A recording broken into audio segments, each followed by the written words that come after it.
Тілдің апаты не? Соның ішіндегі нөмір бірінші, бұл мұсылманның аузынан шыққан сөз қарғыс, лағнет сөз деп айтқан. Кезінде өз дәуірінде Мұхаммед пайғамбар бір түйесін қарғап жатқан сахабаны көріп, бір ауыз лағнет сөз айтқан үшін енді бұл түйені жібер, бұған қарғыс өтті деп айтқан екен. Егер адамның аузынан шыққан қарғыс сөз түйеге тиген болса, біздің кейбір адамдардың аузынан шыққан сөз, әлбетте ол аспанға ұмтылады қарғыс сөз.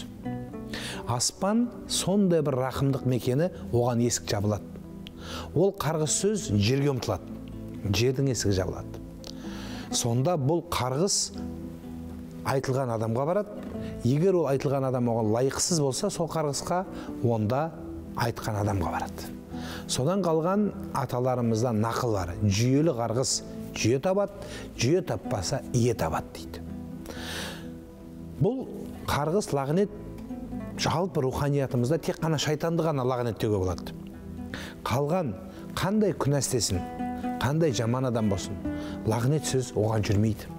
Кезінде бір елді қырып, тоны қырған жауыз Хажаж деген патша өткен.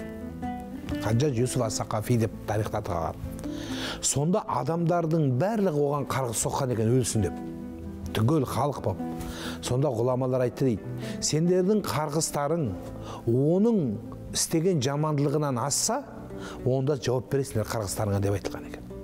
Сол үшін адамның аузынан шыққан сөз жалпы жақсы сөз шығу керек. Алла тағала мына тілді жақсы сөз айтсын, бата айтсын, тілек айтсын, тәрбие берсін, Құран оқысын, бата қылсын, әйтеуір не керек? Жақсылықтың ордасына айландырған. Өкінішке орай, бүгінде кейбір адамдардың аузындағы сөзі боғауыз немесе қарғыс сөзіне айланып тұр. Мен өзім ойлаймын, біздің кейбір адамдардың ісінің жүрмеуі де тап сол қарғысқа байланысты шығар.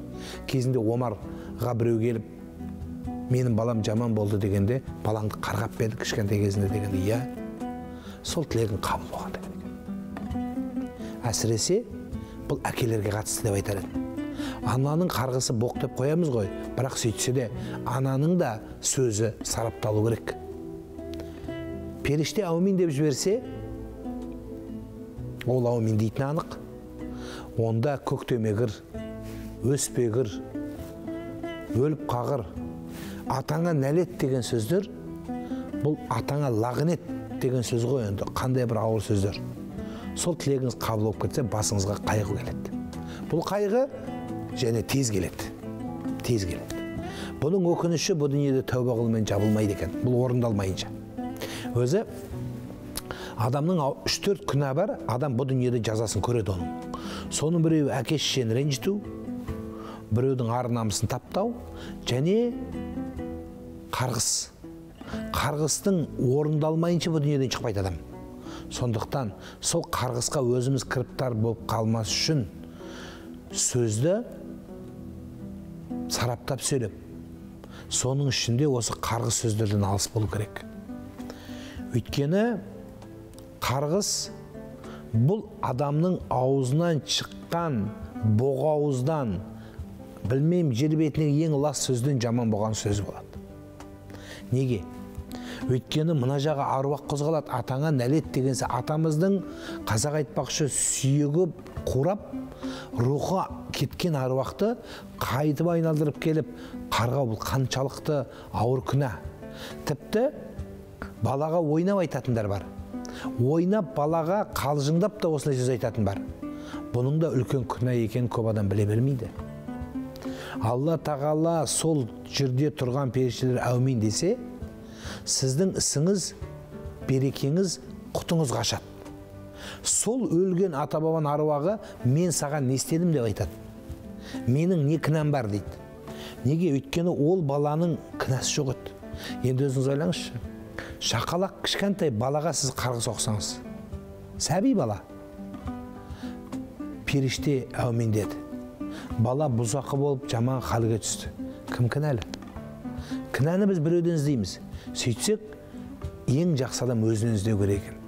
Бір ел ауызға, екі ел қақпақ деген осы шығар. Мынау Қадыр түнінде адамдар дұға қылады оразада. сол дұғасы қабыл болмайтын, қадір түнінде де дұғасы қабыл болмайтын бір адам бар дейді. Ол қарғыс аузынан түспейтін адамдар.